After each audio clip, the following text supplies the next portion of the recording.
আল্লাহ রাসূল আবার কি বলছো, তুমি বলছোটা কি? এই পিচ্চি বাচ্চা নিয়ে কি হবে যুদ্ধের মাঠে, এর কাজ কি? ইয়া রাসূলুল্লাহ, সব জানি সব বুঝি, কিন্তু কি করব বলেন? যারা বড় ছিল তাদেরকে তো আগেই পাঠিয়ে দিয়েছি, প্রাণ নিয়ে তো কেউ ফিরে আসেনি।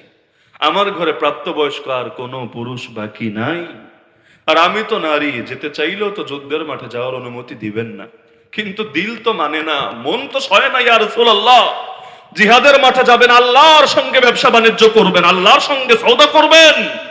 আর যুদ্ধের মাঠে কখন না জানি কি হয়ে যায়, কখন না জানি আপনার উপর হামলা হয়ে যায়, কিন্তু সংবাদ চারদিকে ছড়িয়ে যায়। সুতরাং আমি অভাগী, আমার অশান্ত মনকে কিভাবে সান্ত্বনা দেব? তো সম্বল যা ছিল তাই এনে দিলাম আপনার দুয়ারে। ইয়া রাসূলুল্লাহ, আমার এই কলিজার টুকরা দুধের মানিকটাকে নিয়ে যান। যদিও সে লড়াই করতে পারবে না, যুদ্ধ করতে পারবে না, সংগ্রাম করতে পারবে না, কিন্তু এতটুকু তো পারবে, নিশ্চয়ই পারবে। আপনার কোন সাহাবীর কোলে আমার এই কলিজার টুকরা সন্তানটাকে দিয়ে রাখবেন। জালেম যখন আপনার বুক লক্ষ্য করে তীর মারবে, বর্ষা মারবে, কোন আঘাত আনবে, সেই সাহাবী ঢাল হিসাবে আমার এই বাচ্চাটাকে আপনার বুকের সামনে পেতে ধরবে। জালেমের তীর এসে, বর্ষা এসে আমার বাচ্চার বুকটাকে ফরফর করে দিয়ে যাবে, কিন্তু আমার বাচ্চার প্রাণের বিনিময় হলো আপনার প্রাণ তো হেফাজতে থাকবে। কাল হাসরের ময়দানে আল্লাহকে গর্ব করে বলতে তো পারবো, আয় আল্লাহ, আমি শহীদের মা, আমার সন্তান তার জান কোরবান করেছে তোমার নবীর হেফাজতের জন্য। ইমানের লেভেলটা খালি চিন্তা করেন, ইমানের লেভেল।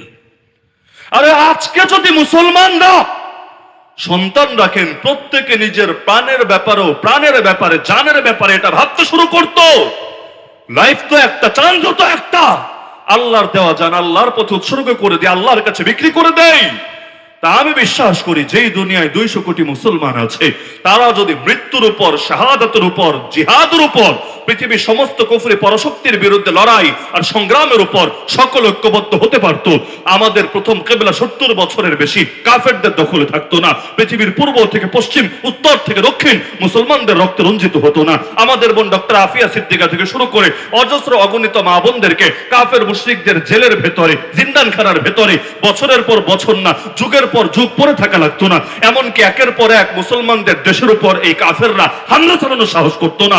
যদি 200 কোটি মুসলমান ঐক্যবদ্ধ থাকতো, উম্মার শ্রেষ্ঠ সন্তান আলেমদেরকে নিয়ে এভাবে গণহারে জেলে ভরে দিতে পারতো না। 200 কোটি মুসলমান যদি ঐক্যবদ্ধ থাকতো, আল্লাহর গালি দিতে পারতো না, নবীর বেয়াদবি করতে পারতো না, এমনকি কোরআনকে পায়ের তলায় ফেলে পিষ্ট করবে এই দুঃসাহস কোনোদিন দেখাতে পারতো না। অথচ আমরা এক নাই বলে এই বাংলাদেশেও, ঢাকা শহরেও কোরআনকে পায়ের তলায় ফেলে বেয়াদবি করার রেকর্ড একাধিক আছে, এই দেশে হচ্ছে। অথচ এমনটা হওয়ার কথা ছিল না। সুতরাং সব কথার মূল কথা, বিশাল আলোচনা, ফিনিশিং দরকার আছে না? সব কথার মূল কথাই দিন, এই ইসলাম দিয়েছেন কে? বিজয়ী করার দায়িত্ব নিয়েছেন কে? করবেন আল্লাহ, সবই করবেন আল্লাহ। আমাদেরকে হতে হবে জাস্ট ওসিলা। করবেন কে? আমরা হব ওসিলা। বলবেন ওসিলা না হলে কি হবে? না হলে কোনো সমস্যা নেই, আল্লাহ ফেরেশতারে ওসিলা বানাতে পারে, ল্যাংড়া মশারেও পারে, ঝাঁকে ঝাঁকে পাখিকেও পারে, কিন্তু তাতে আর আপনার দাম বাড়বে না, আপনার দাম বাড়বে না, দাম ওদের বাড়তে পারে। আপনার আমার দাম বাড়াতে চাইলে ওসিলা হওয়ার চেষ্টা করতে হবে। শুরু করবে বান্দা, শেষ করবেন আল্লাহ। শুরু করবে বান্দা, শেষ করবেন আল্লাহ। এজন্য হাদিসে কুদসিতে আছে, বান্দা তুই আমার দিকে 1 বিঘত আগায় আয়, আমি তোর দিকে 1 হাত এগিয়ে আসবো। তা আমার দিকে 1 হাত এগিয়ে আয় রে বান্দা, আমি তোর দিকে 2 হাত এগিয়ে যাব। বান্দা তুই আমার দিকে হেঁটে হেঁটে আয়, আমি তোর দিকে দৌড়ে দৌড়ে চলে যাব। এজন্য মুসলমানদের কি ছিল বদরের ময়দানে? কিছুই না, কিছুই না। মাত্র 2টা তরবারি নিয়ে নেমেছে, 1000 সশস্ত্র কাফেরের মোকাবেলা করবে। মানে আজকে মাইর খাওয়া ছাড়া একজনও ফিরে আসার কথা না। লেকিন মুসলমানের সাধ্যে ছিল যা, তারা সেটা করেছে, বাকিটা আমার আল্লাহ করে দিয়েছে। আসমান থেকে হাজার হাজার ফেরেশতার বাহিনী পাঠিয়েছে। অথচ আমারে বলেন তো, মহেশখালীর মুসলমানরা, শাপলাপুরের মুসলমানরা ফেরেশতাকে হাজার হাজার লাগে, এনে একটা হলেই চলে, একজন হলে চলে না। এক এক ফেরেশতা সাইজ কি! আরশ বহন করে নিজেদের কাঁধে যে ফেরেশতারা, আরশ নিজেদের কাঁধে বহন করে যে ফেরেশতারা, বর্ণনায় আছে তাদের কানের লতি, লতিকে কি বলেন আপনারা? এই যে এইটা আর কি, কানের লতি থেকে নিয়ে কাঁধ, এই যে কাঁধ, এই জায়গার দূরত্ব হলো আমাদের কত? আমাদের 4 আঙ্গুল, 6 আঙ্গুল, 8 আঙ্গুল হবে। কানের লতি থেকে নিয়ে কাঁধ পর্যন্ত দূরত্ব হলো মাত্র 700 বছরের রাস্তা। তাহলে মাথা থেকে নিয়ে পা একবার মাপ দেন, একবার হিসাব করেন। এক জিবরিলে আমিন, নাম তো শোনেন নাই মনে হয়। ওনার ডানা আছে কয়টা বলেন দেখি? মাশাআল্লাহ, পাখির থাকে 2টা, জিবরিল আমিনের 600টা। এর মধ্যে এক একটা এমন ছোট, এমন ছোট, বড় নাই বললাম, এমন ছোট, খুইলা দিলে আসমান আর জমিনে 1 ইঞ্চি ফাঁকা জায়গাও থাকে না।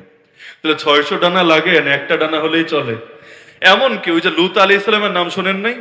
জিবরিল আমিন যখন লুত আলাইহিস সালামের বাসায় মেহমান হয়েছিলেন, মানুষ সেজে, একটা কিশোর সেজে, এখনো দাড়ি মোচ গজায় নাই।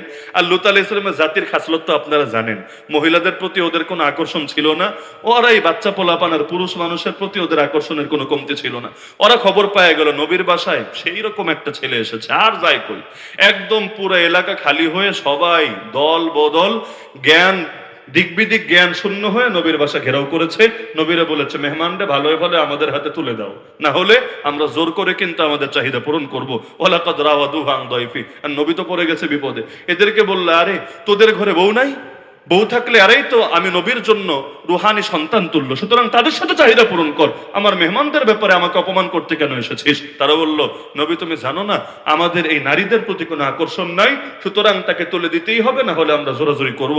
নবী চিন্তায় পড়ে গেলেন, হায় আল্লাহ কি হবে? বাস্তবে সেই বাচ্চা তো আর বাচ্চা ছিল না, সেই বাচ্চা ছিল জিবরিল আলাইহিস সালাম। তিনি বললেন, নবী আপনি টেনশন নিয়েন না, প্যারা নেওয়ার কোনো কারণ নাই, আমি মানুষ না, আমি হলাম ফেরেশতা। এরপর কি করেছেন? বেশি কিছু না, এবার তিনি তার ডানাটা প্রকাশ করে মাত্র একটা ডানা দিয়ে আঘাত এনেছেন। আলহামদুলিল্লাহ।